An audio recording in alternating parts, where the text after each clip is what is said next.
Melaḳim Aleph chapter 17.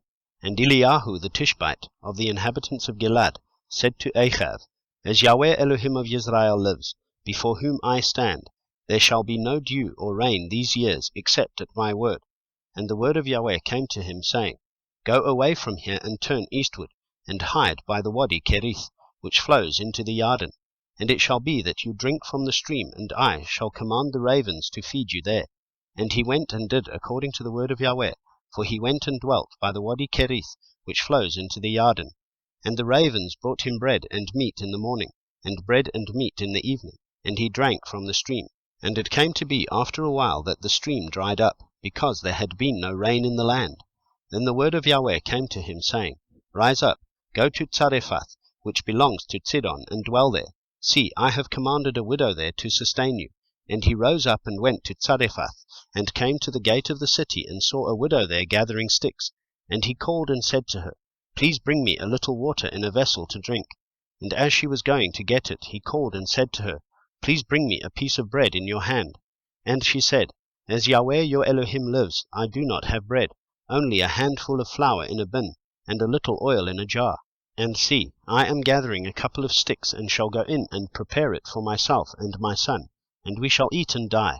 And Eliah said to her, Do not fear, go and do as you have said, but make me a small cake from it first, and bring it to me, and afterward make some for yourself and your son. For thus said Yahweh Elohim of Israel, The bin of flour shall not be used up, nor the jar of oil run dry, until the day Yahweh sends rain on the earth. So she went and did according to the word of Eliyahu, and she and he and her household ate for many days. The bin of flour was not used up, nor did the jar of oil run dry, according to the word of Yahweh which he spoke by Eliyahu. And after these events it came to be that the son of the woman who owned the house became sick, and his sickness was very severe, until there was no breath left in him. And she said to Eliyahu, What have I to do with you, O man of Elohim? Have you come to me to bring my crookedness to be remembered, and to kill my son? And he said to her, Give me your son.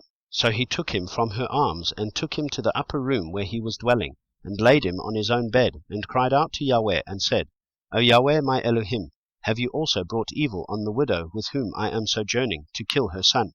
And he stretched himself out on the child 3 times, and cried out to Yahweh, and said, O Yahweh my Elohim, I pray, let the life of this child come back to him. And Yahweh heard the voice of Eliyahu, and the life of the child came back to him, and he lived. And Eliyahu took the child, and brought him down from the upper room into the house, and gave him to his mother. And Eliyahu said, See, your son lives. And the woman said to Eliyahu, Now by this I know that you are a man of Elohim, and that the word of Yahweh in your mouth is true.